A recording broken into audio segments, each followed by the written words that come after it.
When you compare Pesach and Sukkot, the similarities jump out. Pesach is about the protection that God gave the Jewish people on the night of the Exodus while they stayed within their homes. And Sukkot is about the protection that God gave the Jews in the 40 years in the desert with the clouds of glory.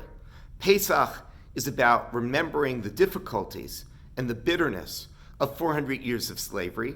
And Sukkot is remembering that it was exceptionally difficult, at least on a psychological level, for the Jews to be wandering in the desert for 40 years, as the prophet Yirmiyahu notes.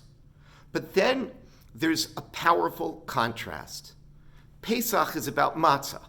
It's about a rapid redemption, a redemption that happens overnight. Sukkot is about an endless wait for redemption. It's 40 years to get to the promised land. And I think the message of these two holidays is that redemption functions on two different speeds.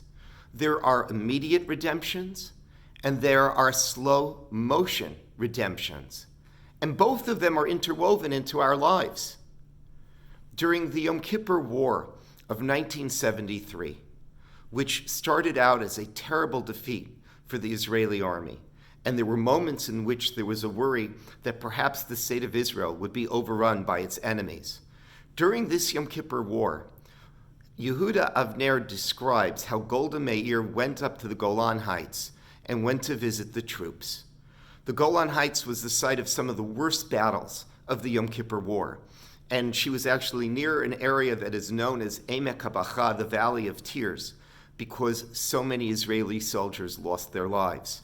And so Golda Meir comes to visit this particular troop, and the troop is actually in the middle of prayers inside the sukkah. And so she goes quietly into the back of the sukkah, but slowly but surely all of the soldiers see that the prime minister is there. So they turn around, and one of the soldiers asks a question.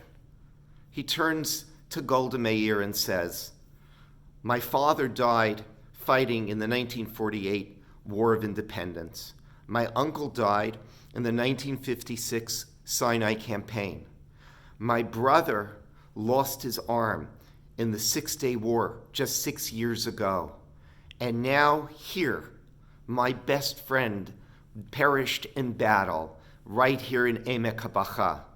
And the soldier looks at Golda Meir and says, "Is the sacrifice worth it? We are all giving up so much. Is it worth it?" And Golda Meir straightens herself up, and she looks at the soldier and she says, "In 1948, I was appointed as the first Israeli ambassador to the Soviet Union. The Jews were suffering under Stalin. They were oppressed. And I decided, after presenting my press credentials, to go to the synagogue in Moscow for Shabbat services. The synagogue was empty, but in a matter of moments, almost as if it was a telegraph, Jews all around Moscow heard what was happening, and 50,000 of them gathered in front of the synagogue, braving the KGB, which was taking pictures and writing names down, and possibly sending people who would visit the synagogue to the Gulag, to Siberia. And as I walked out of the synagogue, they were all calling out to me. And I addressed them and I said, "I thank you for coming to visit me." And they turned to me and they said, "We thank the state of Israel." Golda Meir looked at the soldier and told the soldier, "Yes, the sacrifices are worth it. It is difficult, but this makes a difference not just to us, but to all Jews around the world and all Jews of previous and future generations." This story reminds us that even when you have a redemption that seems to be overnight, all of a sudden, redemption can then go in slow motion. It can even seem to go backwards. There are times and moments of difficulty and defeat. There are moments of triumph, but you need to stick with it.